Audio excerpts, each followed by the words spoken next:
Hello everyone, welcome to my channel DSC, that is Dynamic School of Excellence. This is Ruby Gupta and today I'm going to discuss with you class 10 social science, chapter number 3, nationalism in India. Now this chapter is from history and today we are going to discuss the first part. In this first part, we'll discuss two main topics. One is the growth of national movement and the second topic is Satyagraha. तो आज के history के इस chapter number 3 nationalism in India में जो हम ये दो टॉपिक्स पढ़ेंगे वो है the growth of national movement and Satyagraha. तो चलो आगे बढ़ते हैं। इस चैप्टर में जो सबसे इम्पोर्टेंट जो पहला क्वेश्चन है वो है कि how did the first world war help in the growth of the national movement in India. तो इंडिया में जो अलग अलग मूवमेंट्स शुरू हुई थी उसमें फर्स्ट वर्ल्ड वॉर का क्या रोल है, या फिर ऐसी कौन सी सिचुएशंस थी जिन्होंने इंडियंस को मजबूर कर दिया कि वो अलग अलग सत्याग्रह करें, अलग अलग रैलीज निकालें। क्यों ऐसा क्या हुआ कि जो आम इंसान थे वो भी सड़कों पे आ गए और उन्होंने ब्रिटिश गवर्नमेंट के अगेंस्ट अपनी आवाज उठानी शुरू कर दी। तो let's see what happened during the first world war.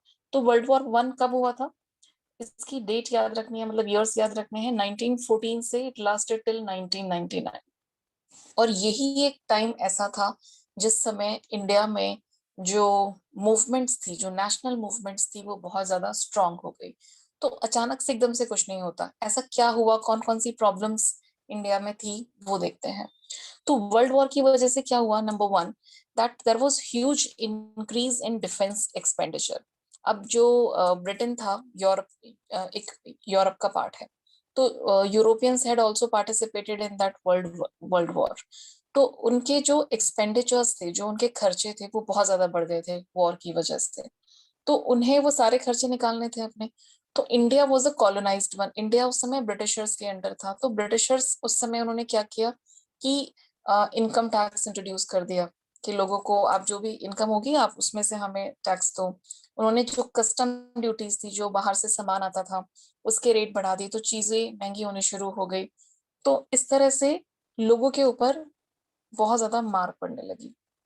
दूसरी चीज, देयर वाज फोर्सफुल रिक्रूटमेंट। अब जो ये ब्रिटिशर्स थे, इनको अपनी जो आर्मी है उसके लिए they wanted people, they wanted soldiers.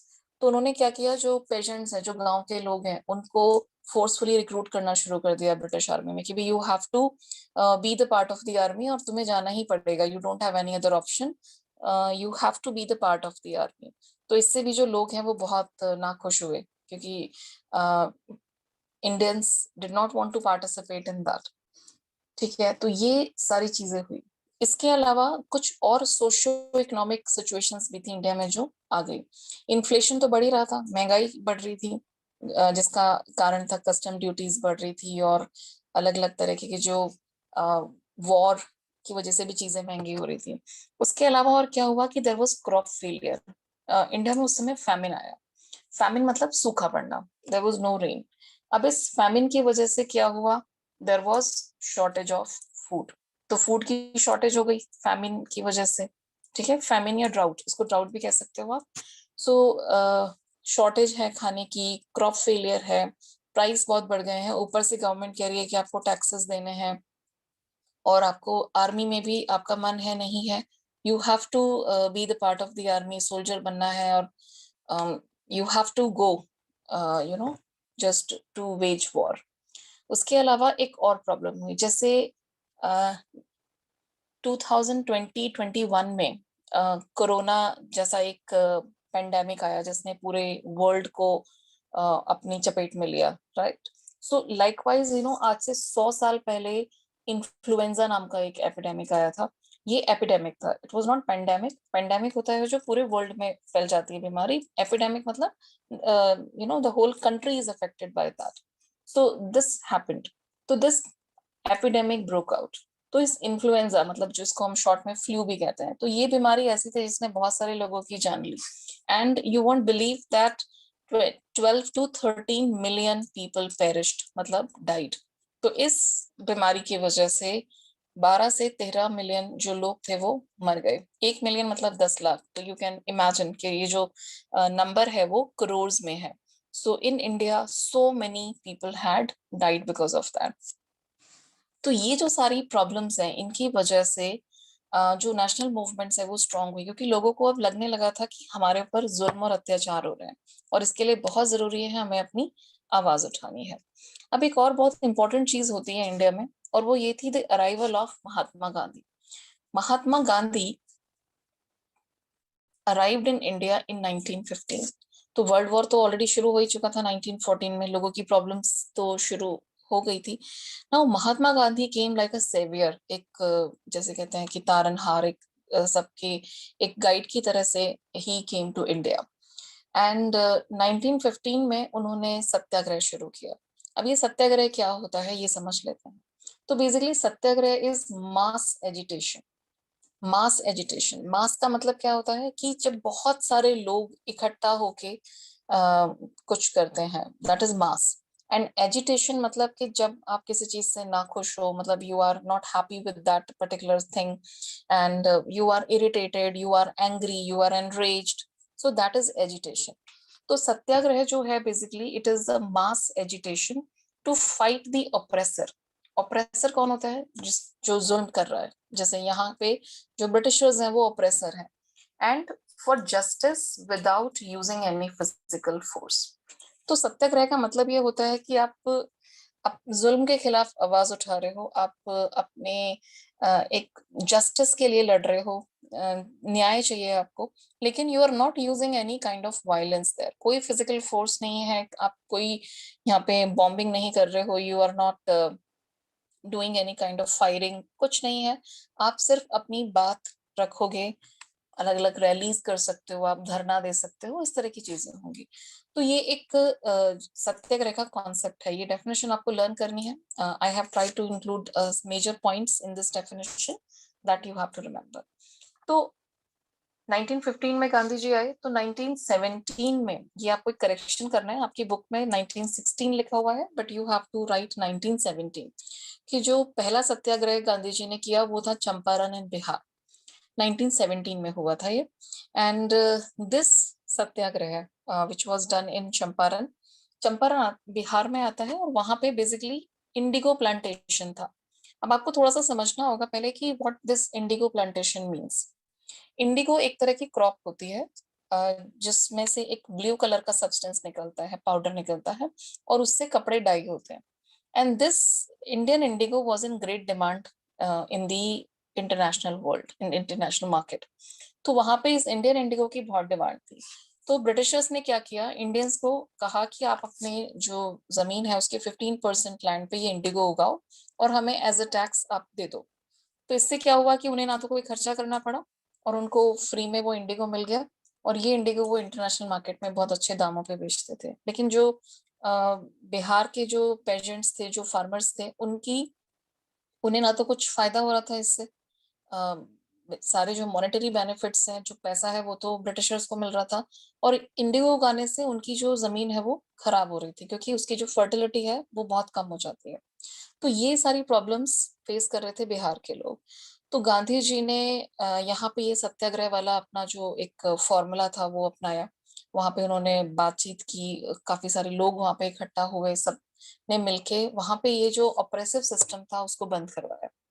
तो इस तरह से गांधी जी का जो ये फर्स्ट अटेम्प्ट था ये सक्सेसफुल रहा, and Gandhi ji succeeded in this particular event. This is the first success. उसके बाद 1917 में एक और उन्होंने सत्याग्रह किया, वो था Kheda. This is in Gujarat.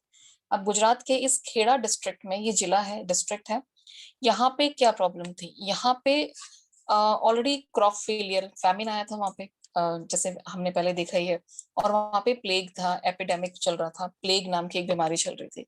तो जिसकी वजह से जो फार्मर्स थे they did not have enough money to pay their taxes. तो वो रेवेन्यू या टैक्सेस वो दे नहीं पा रहे थे। तो उन्होंने गवर्नमेंट से, ब्रिटिश गवर्नमेंट से कहा कि भाई आप हमें थोड़ा सा रिलैक्सेशन दो, क्योंकि we are not able to pay our taxes. तो यहाँ पे भी सत्याग्रह हुए। गांधी जी ने लोगों की काफी मदद की, उन्हें गाइड किया, सबको इकट्ठा किया, और जब उन्होंने गवर्नमेंट के सामने अपनी डिमांड्स रखी, बहुत ही without using any violence, peacefully they did that. तो यहाँ पे भी गांधी जी को काफी सक्सेस मिली। तो इसमें भी गवर्नमेंट ने फिर फाइनली डिसाइड करा कि भाई ठीक है, हम जो आपके टैक्सेस हैं इस साल के और नेक्स्ट ईयर के, वो हटा देते हैं, आपको यू डोंट हैव टू पे एनी टैक्सेस। और गवर्नमेंट ने जो उनकी प्रॉपर्टी को कॉन्फिस्केट किया था, कॉन्फिस्केट करना मतलब जब्त कर लेना, तो वो भी उन्होंने वापस कर दी थी। तो this was the Satyagraha that took place. इसमें भी गांधी जी और वहां के खेड़ा के लोगों को काफी सक्सेस मिली। Now we come to the third one. एक और सत्याग्रह किया गांधी जी ने 1918 में। This was in Ahmedabad, Gujarat. ये भी गुजरात में था। तो इसमें क्या प्रॉब्लम थी कि जो कॉटन मिल वर्कर्स थे, अब अहमदाबाद में कॉटन मिल्स थी, तो कॉटन मिल वर्कर्स को वेजेस बहुत कम मिलते थे और काम उनसे बहुत ज्यादा कराया जाता था। They had to work for number of hours. तो बहुत ही इनह्यूमन कंडीशंस में उन्हें काम करना पड़ रहा था और they had to work for long hours, और पैसे बिल्कुल कम मिलते थे। तो यहाँ पे भी सत्याग्रह हुए, लोगों ने एक मिलजुल के अपनी डिमांड्स रखी, लेकिन कोई भी वायलेंस यहाँ पे नहीं क्रिएट हुआ। तो वहां पे गांधी जी ने और वर्कर्स ने डिमांड की कि भाई you have to increase 35% of our wages. So finally यहाँ पे भी गवर्नमेंट को, मतलब coincidentally you can say that this strike was also successful. मतलब स्ट्राइक का मतलब कि भाई they stopped going to work.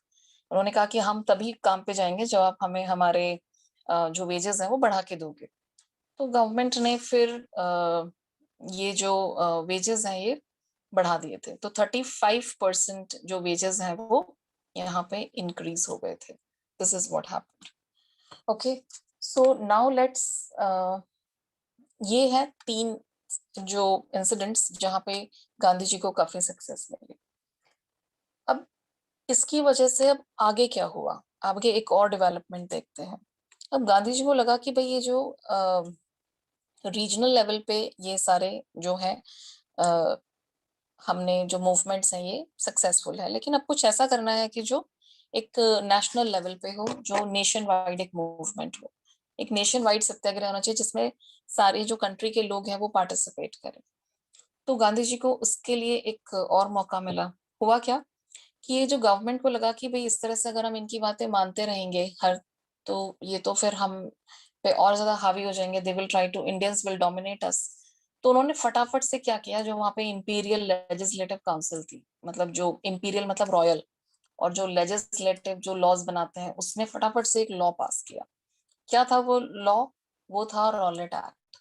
अब ये एक बहुत इंपॉर्टेंट चीज है आपको जो समझनी है कि इस रॉलेट एक्ट में ये भी एक सत्याग्रह का पार्ट बन जाता है। इसको इंडिविजुअली भी पूछ सकते हैं, तो you should know that.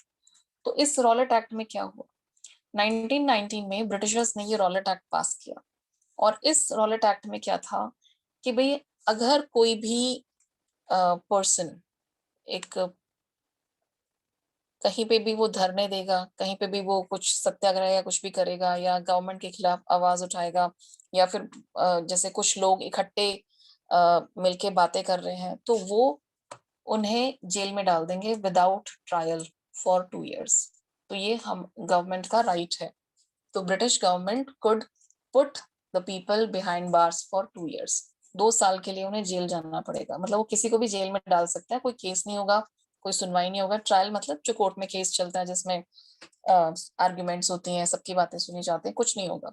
Directly the person will be behind bars, political prisoner. Political का मतलब क्या है यहाँ पे कि आपने अगर किसी भी ऐसी एक्टिविटी में पार्ट लिया कि जिसमें आप गवर्नमेंट के अगेंस्ट जा रहे हो इस तरह से, या फिर इकट्ठे मिलके आप कुछ प्लानिंग कर रहे हो, तो बेसिकली आपको इकट्ठे भी नहीं होना है। लोग इकट्ठा नहीं हो सकते हैं इस तरह के काम के लिए जिसमें कि आप गवर्नमेंट के अगेंस्ट जा रहे हो, जैसे पहले हुआ था, स्ट्राइक्स वगैरह हुई थी। इस तरह की आप कोई भी चीजें नहीं करोगे, कोई भी रैलीज या जो डेमोन्स्ट्रेशंस वगैरह होते हैं, नथिंग विल बी डन। अब इससे गवर्नमेंट को क्या फायदा हुआ ये रॉलेट एक्ट लाने से, इस रॉलेट एक्ट को पास करने से, कि गवर्नमेंट के पास एक इनॉर्मस पावर आ गई। इनॉर्मस मतलब एक बहुत ज्यादा पावर आ गई कि इससे वो रिप्रेस कर सकते थे पॉलिटिकल एक्टिविटीज को। अब ये सब पॉलिटिकल एक्टिविटीज हैं जिसमें आप रैलीज निकाल रहे हो, डेमोन्स्ट्रेशंस कर रहे हो, अब आप ये सब कर ही नहीं सकते ओपनली। तो दिस वाज द एडवांटेज। इसको अपोज करने के लिए गांधी जी ने एक नेशन वाइड मूवमेंट शुरू करी। और ये किसके अगेंस्ट थी? Rowlatt act. जो गवर्नमेंट ने पास किया था, जिसमें कि कोई पॉलिटिकल एक्टिविटी नहीं होगी, अगर हुई तो उन लोगों को जेल में डाल देंगे for 2 years without any trial. This you have to remember.